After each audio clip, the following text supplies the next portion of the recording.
Hey, we're back! Thanks for stopping by, and while we will be making some slight changes to the channel soon, today let's watch the battle of 4 planeswalkers. We have Gian, who will be engineering value with his non-infinite Brudiclad build, me, Will, completing fools with Brimaz, Bob reconstructing the past with Osgir, and TY battling side by side with Wilson the cultist there. Who do you think comes out on top?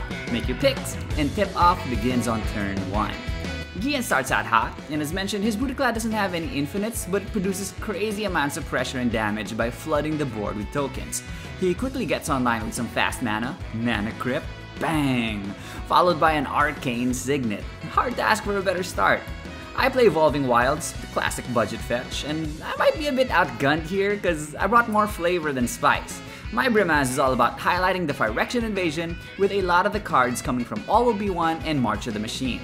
Bob has a turn 1 play and he plays Faithless Looting. His Osgir cares about artifacts in his graveyard and he discards away a Sandstone Oracle and a Secret Rendezvous. TY plays the new budget fetch, Rivet Eater's Outlook, and his Wilson is a quirky deck that wants to go tall with Wilson, thanks to the Cultist of the Absolute, but also go wide with tokens as a backup plan. Turn order goes back to Gian and he wins his Mana Crypt die, taking no damage. With his fast mana, he's practically already on turn 5, and he plays a Dreamscape Artist and follows that up with an Idol of Oblivion. The rest of the board is already on the back foot, and so for turn 2, I play out a Skrelv. I don't really run many Infect effects, but if I get him with Toxic later, Brimaz's Proliferate ability might come in clutch if the game goes long.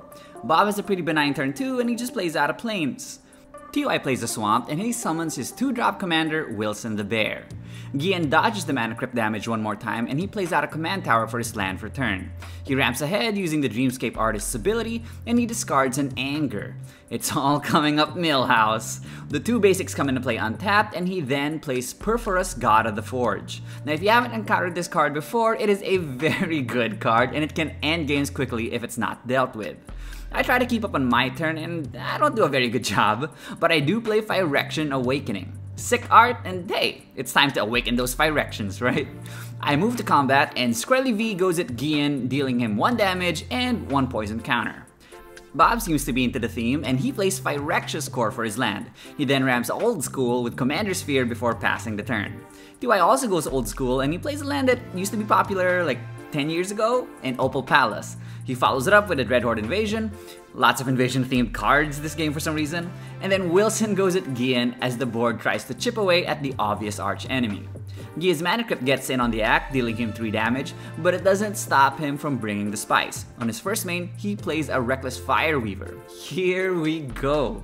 Perforus triggers, dealing 2 damage to the table, and he then follows it up with Urabrask's Forge, an absolutely sick card and one I fully recommend that people play more. It's an artifact, so the Fireweaver burns the table for 1, and he moves to combat, so an oil counter goes on the Forge, and he creates a 1/1 Phyrexian Horror. Perforus triggers again, dealing 2 damage, and my own brethren betrays me, smacking me for 1. On his end step, Gian taps the idol, and he draws a card. For my turn 4, Brimaz comes into play. My guys have Vigilance, and I just want to get in, so this time Skrelly goes at Bob, dealing him 1 damage and 1 poison. Bob starts his turn by playing a Hedron Archive, another ramp card from back in the day, and he gets his damage plans online with an Ingenious Artillerist, another Fireweaver effect, and it's looking like this game might end pretty quickly. TY amasses a zombie army on his upkeep, and we finally see Wilson's background, Cultist of the Absolute. It turns Wilson into a 5/5 flyer with Reach, Vigilance, Trample, and Death Touch, with Ward 2 and Pay 3 life. TY moves to combat, and he goes at Gian again, dealing 5 with a Flying Bear. Gian's Mana Crypt has been kind to him, and he escapes with no damage again. He activates the Dreamscape Artist, and this time he discards a Portal to Phyrexia. Whew. 2 basics come in untapped, and his next Haymaker hits the board, Goblin Welder. Perforus sees it enter, dealing 2 damage to each opponent, and in case you forgot, Anger is in the graveyard. Now before the shenanigans, Gian moves to combat, where his Forge gets another oil counter and creates another Phyrexian Horror. Perfy deals 2 damage again as Gian attacks Bob, and Bob, seeing the portal in the graveyard, blocks with his Artillerist, taking 1 from trample damage. On a second main, Gian taps the idol, drawing him a card, and then he sacrifices it to the Goblin Welder and the portal to Phyrexia opens.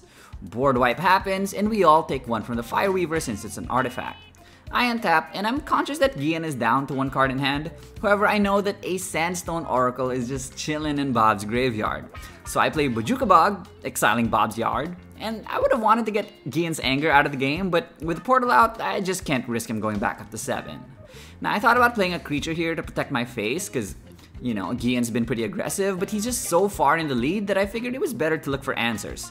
I run a lot of removal, so I play Ambition's Cost, letting me draw 3 for 3 life, and I whiff, so I just pass the turn. Bob runs out Osgir, but with no yard, it isn't particularly threatening right now. Plus, he also thought about defending his face too against Gian's attacks, so I mean, there you go. He plays an Arcane Signet and then passes the turn.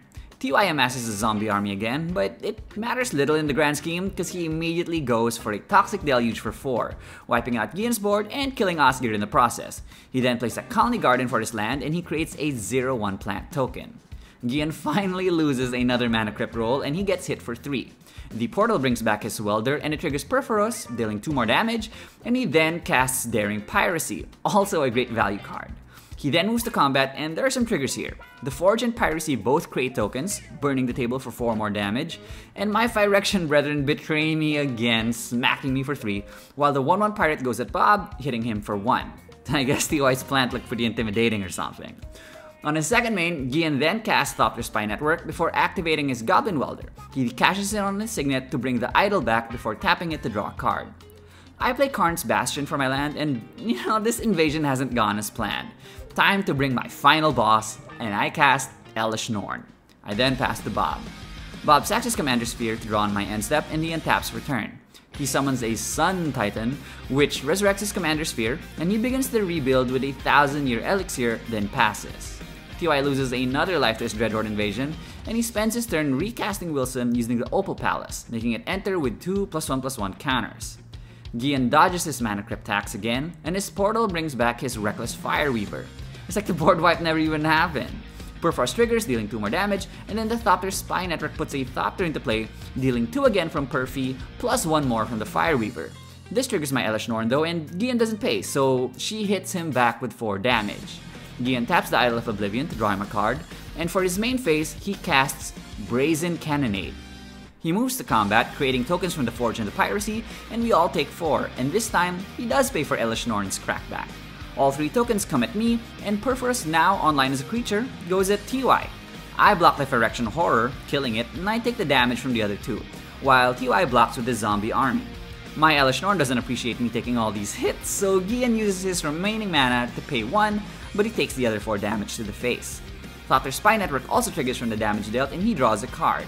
On his second main, he activates his Welder again, sacrificing the Thopter to bring back his Signet. Fireweaver spews out 1 more damage, and he uses the Signet to counter Elesh Norn's ability. On his end step, I transform my Incubated token, giving me a 4/4. I play a Command Tower, and with the invasion hanging in the balance, I play Grafted Butcher. It pumps my guys, but more importantly, gives my creatures Menache. I swing at Gian for 9, and with only 1 blocker, he can't defend himself. I then tap out to play Progenitor Exarch, where X is 2, and I create 2 more Incubation tokens. On my end step, Bob sacrifices his Sphere again to draw a card, and starts his turn. For his first trick, he plays a Coveted Jewel, drawing him 3. His Sun Titan then swings at Gian, and with his life total getting dangerously low, he blocks with his Fireweaver. Bob then plays a Luciel, followed by a Brainstone before passing the turn. TY's upkeep sees him losing a life from the Dreadhorde invasion, and he casts a Crowded Crypt. He then plays a Transmigrant Crown, the Fixed Skull Clamp, if you will, and he equips this onto Wilson, giving the bear +2/+2. He moves to combat, and the flying 9/9 bear swoops in and takes Gian out. KO! Even with the arch enemy out though, we're all on our last legs. So for my turn, I play Excise the Imperfect, targeting Wilson. The bear might be a cultist, but he's not yet complete. No, but seriously, I killed Wilson because I didn't have a flyer, and so I was dead to TY and board if ever he gets to untap. I pay the ward, which includes 2 mana and 3 life, a steep cost in these late games. I then attack TY with my Butcher, Elesh Norn, and my token. TY blocks 2 of them and he takes 2. However, don't forget, Elesh Norn triggers when any of my permanents get dealt damage. Unfortunately for me though, this stupid plant has 0 power. So even if TY is tapped out, Norn can only do 2 more damage to him. TY is brought down to 1, and on my end step, Bob cracks his Brainstone before untapping. And boy, did that pay off for him. Bob, for his turn, plays out a Hellkite Tyrant, a huge flying threat in the sky. I feel okay though because it doesn't have haste, and if he goes at me on the ground, I can transform my incubated Phyrexians at instant speed. However, he then casts Cursed Mirror, which enters as a hasty copy of the dragon. Oh no! Bob moves to attacks, and in response, I sacrifice my Butcher to Corrupted Conviction. I'm looking for an answer, but I whiff, and the Mirror Dragon swoops in from the heavens and sends me to the Shadow Realm. Bob passes the turn, and he watches as the invasion crumbles by itself as TY loses his last health point to his own Dreadhorde invasion. And that's it for this episode. That is a crazy game, and for a while it looked like Gian would run away with it because of the perfect start. But this is why we play the game, right? Hopefully you enjoyed it, and as I said at the top, in the near future we're looking to make some slight changes to the channel. But hopefully you can still support us, and the only way to do so right now is to leave a like and subscribe, and we always appreciate the comments you guys leave behind. So stay inspired, friends, and I'll see you next time.